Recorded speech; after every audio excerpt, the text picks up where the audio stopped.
Tapos maghugas. Ay, magluto. Hugas naman. Ano na? Tatlo. Ito ba? Ang galing mo ito mabilis.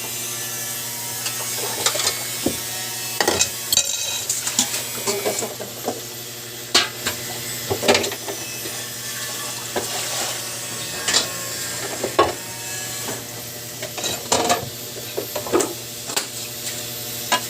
Tapos magluto.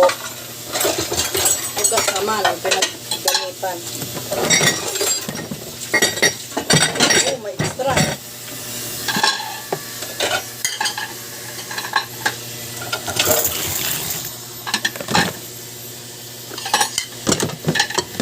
Binutin mo anak yung ano. Binanot mo agad eh. Binunot mo agad eh. Tama na yung kanin mo.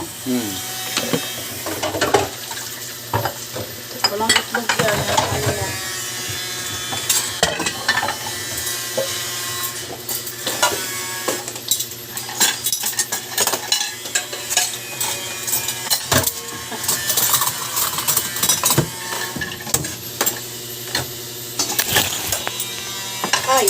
Ay.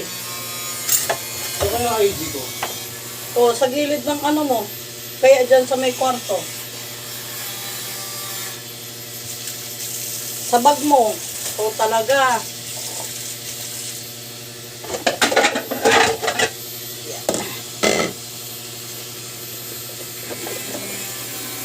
So guys, sabon. Ako lang nagawa nito.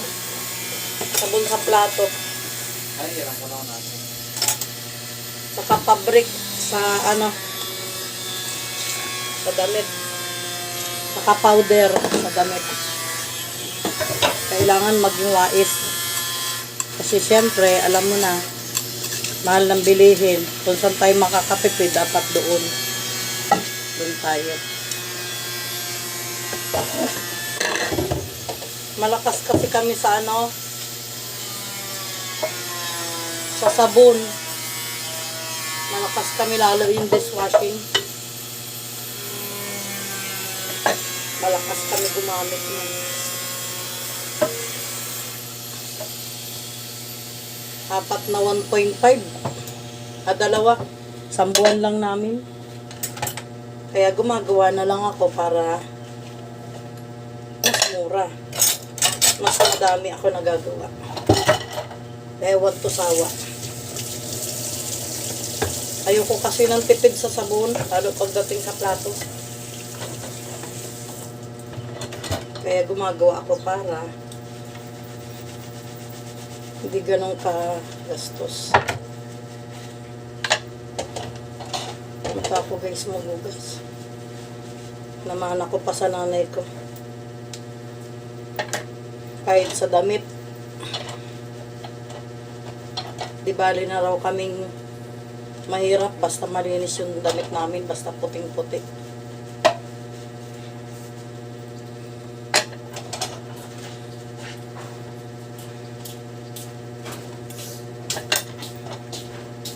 Mama, di ba may binabad akong bags ko? Nasa mo?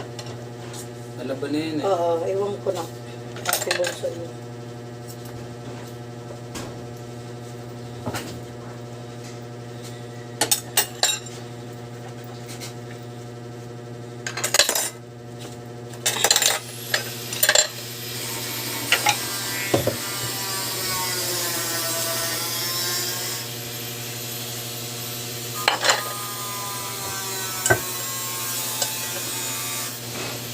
Naalala ko guys nung dalaga pa ako.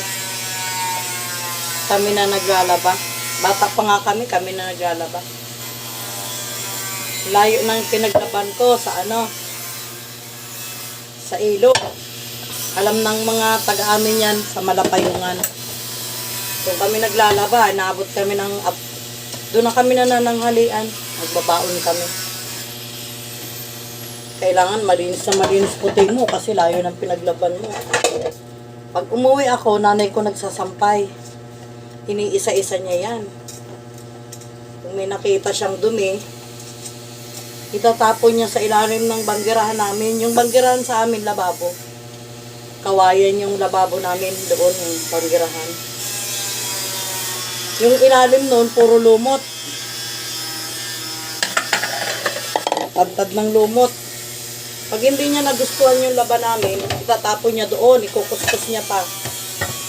Kami, imbes na tapos na maglaba, kasi pagod nga, layo ng nilaban namin, uulitin namin yun. Pero doon na sa bahay, nakabantay na yung nanay ko. Sabi niya sa amin, inggit na inggit ako nun sa mga kalaro ko kasi hindi sila natutulog sa tanghali, tapos naglalaro na sila. Sabi ng nanay ko, kung inayos mo yung laba mo, sana tapos ka na.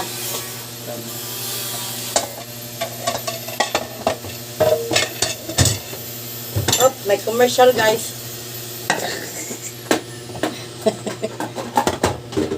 Sana naglalaro ka na. Kasi tapos ka na kung inayos mo. Eh hindi mo inayos, kaya uulitin mo. Walang laro.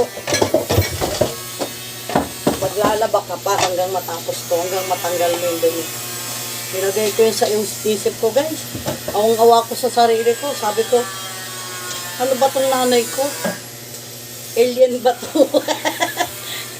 Sa isip ko lang naman. Kasi parang walang awa. Parang grabe, pahirap sa amin, sobra. Yun ang feeling ko. Pinapahirapan kami, parang tingin ko sa sarili ko, hindi kami anak. Kasi parang gusto niya nang nahirapan kami. Pero nang nagkaasawa ako guys, na-realize ko lahat. Sabi kasi ng nanay ko, para sa amin yung ginagawa niya yun. Pag ano niya daw yung mali namin, pag hinayaan niya yung mali namin, hanggang mag-asawa kami, mali din yung gagawin namin. Kaya yun. Sabi ko sa sarili, sabi ko ngayon, may asawa na ako. Lahat ng ginagawa sa amin ni mama noon, na-adapt ko lahat. Ang sarap ng pakiramdam. Ngayon, humahanga ako sa nanay ko. Kasi, dala-dala ko yung tinuro niya sa akin. At, yun din, ang na-adapt ng anak ko. Mga anak ko, lahat yan marunong. Marunong sa bahay, marunong sa buhay. Hindi sa pagbubuhat ng sariling bangko, pero wala. Nagmamalaki ko mga anak ko kasi lahat yan alam nila. 2012 pa guys, hindi na ako naglalaba. Yung pangalawa ko na naglalaba, marunong rin yan sa lahat. Kung ano yung natutunan ko sa nanay ko, in-apply ko sa anak ko.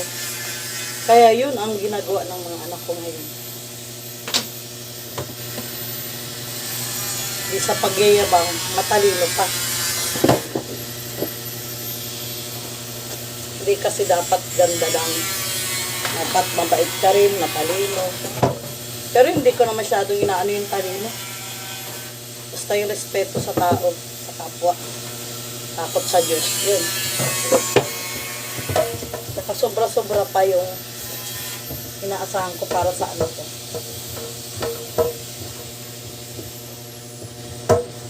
Yun lang guys. Kaya salamat. Salamat sa Diyos.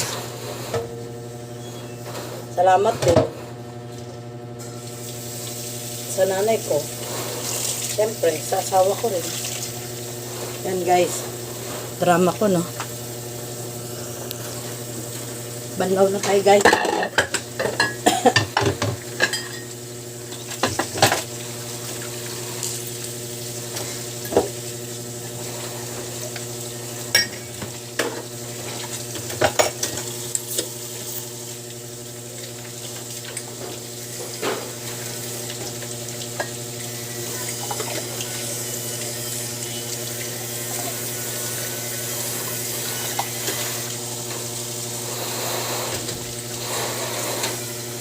Ganda yung nabili kong sabon kasi Alis na.